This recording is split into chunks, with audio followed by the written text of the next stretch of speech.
Political trend మారుతున్నా ఆ political పార్టీలో ఎప్పటి నుంచో ఉన్న బ్రాండ్ మారట్లేదు. కరీంనగర్ జిల్లాలో అధికార కాంగ్రెస్ పార్టీ ఆగమాగం అవుతుందట. తరచుగా వివాదాలు విభేదాలతో లీడర్లు తెగ తన్నుకుంటున్నారట. సొంత పార్టీ కార్యకర్తలే వీధి పోరాటాలకు దిగుతుండడంతో చేసేదేమీ లేక లీడర్లంతా చూస్తూ ఉండిపోతున్నారట. అంతేకాదు తమ మంత్రుల తీరుపై ఆగ్రహం వ్యక్తం చేస్తూ ఆందోళనకు దిగుతున్నారు. ఏఐసిసి ఇన్ఛార్జీల నుంచి పిసిసి నేతల దాకా ఎవరొస్తే వాళ్లకు కంప్లైంట్లు చేసేస్తున్నారు. కాంగ్రెస్లో కలహాలతో జిల్లా హస్తం పార్టీ అస్తవ్యస్తంగా మారుతుందనే టాక్ వినిపిస్తుంది. అసలు కరీంనగర్ కాంగ్రెస్లో ఏం జరుగుతోంది?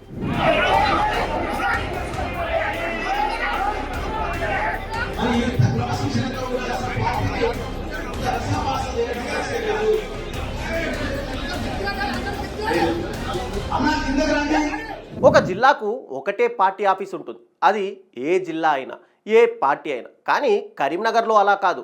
ఎవరి దుకాణం వారిదే. అసలు దుకాణాన్ని మూసేసి ఎవరి దుకాణం వారు తెరిచి చేస్తున్న హంగామాతో జిల్లాలో హస్తం పార్టీ పరిస్థితి అస్తవ్యస్తంగా తయారవుతుందనే చర్చ మొదలైంది. కొన్నేళ్లుగా కరీంనగర్ కాంగ్రెస్లో నేతలు కార్యకర్తలు రెండు వర్గాలుగా చీలిపోయి ప్రతి సమావేశంలో ఏదో ఒక రకంగా గొడవకు దిగుతున్నారనే ప్రచారం సాగుతుంది. ఇటీవలే ఇరు వర్గాల మధ్య డీసీసీ ఆఫీస్ వేదికగా జరిగిన గొడవ, ఆ వెంటనే సిరిసిల్ల కాంగ్రెస్ కార్యాలయంలో కాంగ్రెస్ కార్యకర్తల బాహాబాహి లాంటి ఘటనలు జిల్లా పార్టీలో పరిస్థితులు ఎలా ఉన్నాయో అందరి కళ్ళకు కట్టాయి. పార్టీలో ఒక్కొక్కరి ఆగ్రహావేశాలు నివురుగప్పిన నిప్పులా ఎలా ఉన్నాయో తేటతెల్లం చేశాయి. కరీంనగర్ డీసీసీ ఆఫీస్లో ఏఐసిసి కార్యదర్శి విశ్వనాథన్ పెరుమాల్ నేతృత్వంలో జరిగిన సమావేశంలో ఆయన ముందే కాంగ్రెస్ కార్యకర్తలు గల్లాలు పట్టుకున్నారు. ఆ తర్వాత ఇదే దృశ్యం సిరిసిల్లలోనూ కనిపించింది. ఇలాంటి వరుస ఘటనలు చూశాక కరీంనగర్ కాంగ్రెస్లో అసలేం జరుగుతోందనే చర్చ మొదలైంది. కరీంనగర్ డీసీసీ ఆఫీస్లో కాంగ్రెస్ కార్యకర్తలు రెండు వర్గాలుగా విడిపోయి కొట్టుకున్నారనే దాని వెనుక ఆసక్తికరమైన కథ ఉన్నట్టు తెలుస్తుంది.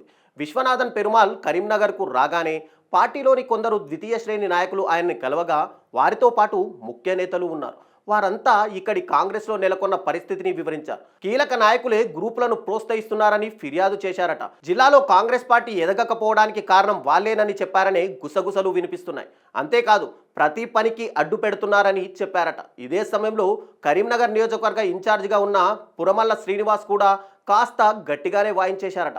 ఒక అతను హైదరాబాద్లో ఉంటారని, తాను ఇక్కడికి రారని, ఇక్కడ ఎవరిని ఏమీ చేయనివ్వరని, తాను కూడా ఏమీ చేయడని చెప్పినట్టుగా కాంగ్రెస్ వర్గాల్లో చర్చ సాగుతుంది. శ్రీనివాస్పై ఏఐసిసి సెక్రటరీ విశ్వనాథన్ పెరుమాల్ ముందే దాడికి తెగబడి నానా హంగామా చేశారు.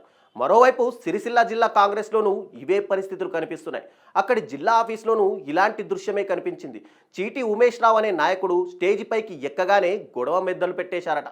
ఇంతకాలం కనిపించకుండా పోయిన నువ్వు ఇప్పుడొచ్చి ఫోజులు ఇస్తున్నావా అంటూ కాంగ్రెస్ కార్యకర్తలు గొడవకు దిగారట. విప్ ఆది శ్రీనివాస్తో పాటు సిరిసిల్ల జిల్లా నియోజకవర్గ కాంగ్రెస్ ఇన్ఛార్జ్ కేకే మహేందర్ రెడ్డి ముందే ఈ గొడవంతా జరిగింది.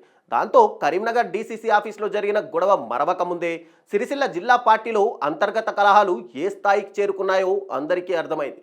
తెలంగాణ ఉద్యమం నుంచి మొదలుకొని తెలంగాణ రాష్ట్ర సాధన వరకు 10 ఏళ్లు బీఆర్ఎస్ అధికారం చెలాయించిన దగ్గర నుంచి కాంగ్రెస్కు అధికార పగ్గాలు అందే వరకు తెలంగాణ రాజకీయాల్లో ఉమ్మడి కరీంనగర్ జిల్లా ప్రాతినిధ్యం ఎంతో కీలకమైందనే చర్చ ఉంది. అలాంటిది ఇన్నేళ్ల తర్వాత తెలంగాణలో అధికారంలోకి వచ్చిన కాంగ్రెస్ పార్టీ కీలకమైన కరీంనగర్ జిల్లాలో మాత్రం విభేదాలు వివాదాలతో రచ్చకెక్కుతుందనే చర్చ సాగుతుంది. ప్రతిపక్ష పార్టీలను కోలుకోలేని దెబ్బ కొట్టే వ్యూహాలను పక్కన పెట్టి తమలో తామే కుమ్ములాడుకోవడం చూస్తుంటే జనాల్లో పార్టీ మరింత పలుచనవుతుందనే టాక్ వినిపిస్తుంది. ఈ విభేదాలు గొడవలు పార్టీ పరువుతో పాటు సర్కారు ప్రతిష్టను కూడా మానేరులో ముంచేస్తుందనే వాదనలు బలపడుతున్నాయి. అధికార పార్టీలో ఈ విధమైన కుమ్ములాటల్ని చూసి విపక్షాలు వినోదాల్ని పొందుతున్నాయనే చర్చ ఉంది.